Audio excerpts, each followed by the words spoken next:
విస్తారంగా ఎడతెరిపి లేకుండా కురుస్తున్న భారీ వర్షాలకు మర్రిచెట్టు తాండా గ్రామ పంచాయతీ ప్రజలు అప్రమత్తంగా ఉండాలని పంచాయతీ సెక్రటరీ నిరంజన్ గ్రామ ప్రజలకు తెలిపారు. వారు మాట్లాడుతూ వర్షాల కారణంగా రానున్న 48 గంటల పాటు భారీ నుండి అతి భారీ వర్షాలు పడే అవకాశం ఉందని, రైతులు పంట పొలాల్లోకి మోటార్లు స్టార్టర్లకు తడి చేతులతో వేయవద్దని, అలాగే కరెంటు స్తంభాలు మరియు కరెంటు తీగలకు దూరంగా ఉండాలని, రైతులు చాలా జాగ్రత్తగా ఉండాలని, గ్రామంలో తడిచి ఉన్న స్తంభాలకు కరెంటు తీగలు ముట్టుకోవద్దన్నారు. గ్రామాన్ని ఆనుకున్న వాగు పొంగిపొర్లే అవకాశం ఉందన్న, చిన్నపిల్లలు వృద్ధులు ఎవరూ కూడా అటువైపు వెళ్లవద్దని, వర్షాల కారణంగా సీజనల్ వ్యాధులు వచ్చే అవకాశం ఉన్నందున చిన్న పిల్లలకు ఇండ్ల నుండి బయటికి రావద్దని, మరియు గ్రామంలో మట్టి ఇళ్లు పాత శిథిలావస్థలో ఉన్న ఇళ్లలో ఉండరాదని, ఏదైనా అవసరం అయితే తప్ప గ్రామ పంచాయతీకి తెలియచేయాలని ప్రజలకు సూచించారు. అందరికీ నమస్కారం.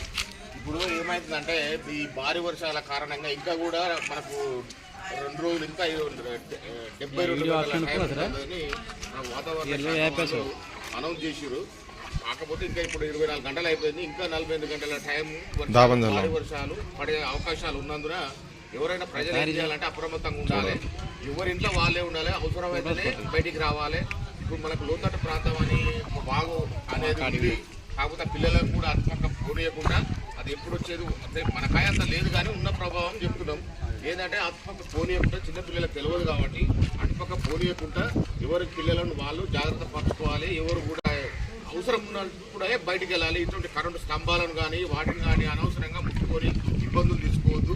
కాకపోతే ఇంకా ఆహార పదార్థాలు కూడా వేడిగా తినాలి, పరిశుభ్రతగా ఉండాలి. ఎవరి ఇంటి పక్కలంగా వాళ్ళు పరిశుభ్రత చేసుకొని ఏవైతే ఆహార పదార్థాలు తీసుకుంటున్నారో వాటిని కూడా వేడి ఆహార పదార్థాలు అప్పుడప్పుడు తయారు చేసుకొని తినడం మంచిది. ఆరోగ్య సూచనలు పాటించుకుంటూ మన ఆరోగ్యాన్ని మనమే కాపాడుకోవాలి.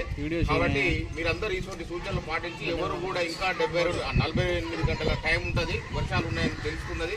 ఈ భారీ వర్షాలకు ఇబ్బందులు కలుగుతాయి. ఇబ్బందులు కలగకుండా మనం అందరం ఎవరి కుటుంబాన్ని వాళ్ళు కాపాడుకోవాలి. ఈ గవర్నమెంట్ ఇచ్చే సూచనలన్నీ పాటించాలి. ఇక మన అవసరం ఉంటేనే బయటికి రావాలి తప్ప ఈ కరెంటు స్తంభాలను కానీ వీటిని పట్టుకోకూడదు. మీకు ఎలాంటి ఇబ్బందులు ఉంటే మాకు తెలియజేయాలి అని మిమ్మల్ని అందరినీ కోరుకుంటున్నాం.